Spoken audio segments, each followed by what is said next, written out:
নমস্কাৰ বন্ধুসকল, বাস্তুত আপোনালোকক স্বাগতম। বন্ধুসকল, মই আজি এটা খুব ধুনীয়া টপিক লৈ আহিছোঁ। সেইটো হ'ল নৰ্থ ইষ্টত টয়লেট থাকিলে বা চেপ্টিক টেংক থাকিলে। ইয়াৰ আগতো এটা মই ভিডিঅ' বনাইছোঁ এইটো বিষয়ত, কিন্তু ভিডিঅ'টো বহুত দীঘলীয়া হৈ যায় কাৰণে মই আকৌ বনাম বুলি থৈ দিলোঁ ভিডিঅ'টো। তো বেছি দীঘলীয়া হৈ গ'লে অলপ ৰাইজে আমনি পাব বুলি ভাবি পেলাই মই দীঘলীয়া নবনালোঁ।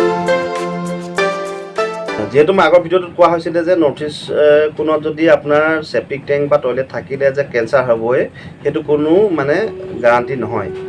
তাত কোনো 100% গাৰাণ্টি নাই যে তেওঁ হ'বই, কিন্তু বহুতখিনি আপুনি সুখৰ পৰা বঞ্চিত হৈ থাকে। জখ আপোনাৰ যিটো যশস্যা, জখটো মটিভেশ্যন গোটেইখিনি ব্লক হৈ যায়। আমাৰ নৰ্থ ইষ্ট কৰ্ণাৰটো আমাৰ বাস্তুশাস্ত্ৰৰ মতে দেৱগুৰু বৃহস্পতিৰ ঘৰ হয়। তো দেৱগুৰু বৃহস্পতিৰ ঘৰ হোৱাৰ লগে লগে সেই দেৱগুৰুৰ গোটেই ঘৰটো বেয়া কৰি পেলায়। কাৰণ কেলৈ তাতে চেপ্টিক টেংক কি আপোনাৰ ডেইলি তাত বেয়া মলমূত্ৰহে সদায় যাব। গতিকে তেওঁ সেই দেৱগুৰুৰ গোটেই ঘৰটো বেয়া কৰি পেলায়। দেৱগুৰুৱে কি দিয়ে, আমাক যশস্যা দিয়ে, মান দিয়ে, সন্মান দিয়ে, সমাজত সুখ শান্তি দিয়ে। তো সেইখিনিৰ পৰা গোটেই মানুহজন বঞ্চিত হৈ যায় আৰু এইখিনিতে মই এটা কথা কৈ থওঁ, ডাঙৰ ডাঙৰ যিবিলাক কম্পিটিটিভ এক্সামবিলাক যে হয়, IS লেভেলৰ যিবিলাক এক্সামবিলাক হয়, সেই তেনেকুৱা ধৰণৰ এক্সামবিলাকত উত্তীৰ্ণ হোৱাত বহুত বাধা দেখা পোৱা গৈছে। বাস্তুশাস্ত্ৰৰ ছাবজেক্টটো এনেকুৱা এটা ছাবজেক্ট আপোনাৰ পঢ়ি শেষ নহয়, আপুনি এক্সপেৰিমেণ্ট কৰি থাকিলে কৰি গৈ থকা হয়। গতিকে মই যদি নতুন কিবা এক্সপেৰিমেণ্ট পাওঁ মই আপোনালোকৰ আগত কথাখিনি শ্বেয়াৰ কৰি দিওঁ।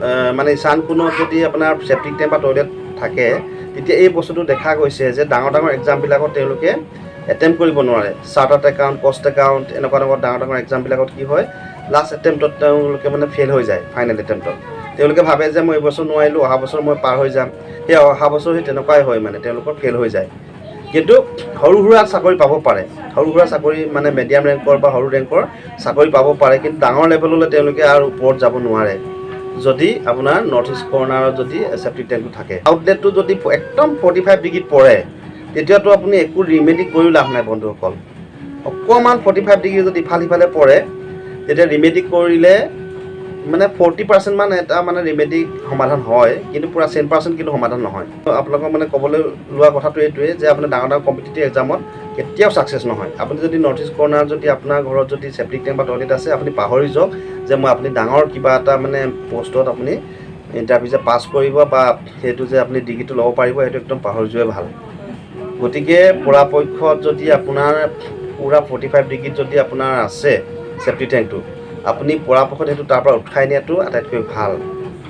তাৰ ৰিমেডি কোনোবাই আপোনালোকক ক'ব পাৰে, কিন্তু ৰিমেডিটোতো সম্পূৰ্ণ কাম নিদিয়ে। আৰু এইটো একদম গাৰাণ্টি দি ক'ব পাৰোঁ, যদি আপোনাৰ আউটলেটটো যদি 45 ডিগ্ৰী কোণত ডাইৰেক্ট পৰিছে, তেতিয়াহ'লে আপোনাৰ কোনো ধৰণৰ তাত ৰিমেডি কাম নিদিয়ে, কোনো ধৰণৰ সমাধানে কাম নিদিয়ে। যদি কোনোবাই ভাবিছে যে মোৰ নৰ্থ ইষ্ট কৰ্ণাৰত আজি মোৰ চেপ্টিক টেংক আছে বা টয়লেট আছে, মোৰতো একো মই ভোগা নাই বা মইতো ভুক্তভোগী নহয়, তেনেকুৱা নহয়। আপুনি হয়তো এনেকুৱা হ'ব পাৰে, আপুনি আগৰ জন্মত খুব ভাল কাম কৰিছিলে বা আপোনাৰ গোটেই 9টা গ্ৰহে একদম ভাল ধৰণে আপোনাৰ ভাল স্থানত আছে।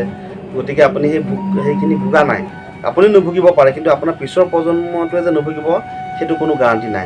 বাস্তুশাস্ত্ৰটো বস্তুটো এনেকুৱা এটা বস্তু, আপুনি বিশ্বাস কৰিলেও এইটো আপোনাৰ ফল দিব, নকৰিলেও আপুনি ফল দিব। এদিন তাৰ যদি আপুনি বাস্তুদোষ থকা ঘৰত আছে, সেইটো এদিন নহয় এদিন আপুনি ভুগিবই লাগিব।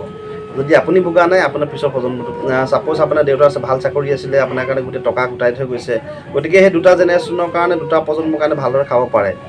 কিন্তু 3 নম্বৰ প্ৰজন্মটোৰ পৰা আপুনি বাস্তুশাস্ত্ৰত আপুনি ভুগিব। আগতে দেখা পাইছোঁ যে বন্ধুসকল, বিশেষকৈ আমাৰ উত্তৰ পূৰ্বত অসমৰ ৰাইজসকলে ইমান বিশ্বাস কৰা নাছিলে, এতিয়া লাহে লাহে বিশ্বাস কৰিবলৈ লৈছে। যিহেতু এইটো আগতে একদম প্ৰথমতে যিহেতু আমাৰ এইটো চাউথ ইণ্ডিয়াতহে আছিলে, চাউথ ইণ্ডিয়াৰ পৰা লাহে লাহে এতিয়া আমাৰ এইফালে লৈ বাস্তুটো আহিছে। আপোনালোকে নিজে চিন্তা কৰিব পাৰে, যিসকলে বাস্তু মানি আছে তেওঁলোক কিমান উন্নত আমাতকৈ, কিমান আগবাঢ়ি আছে।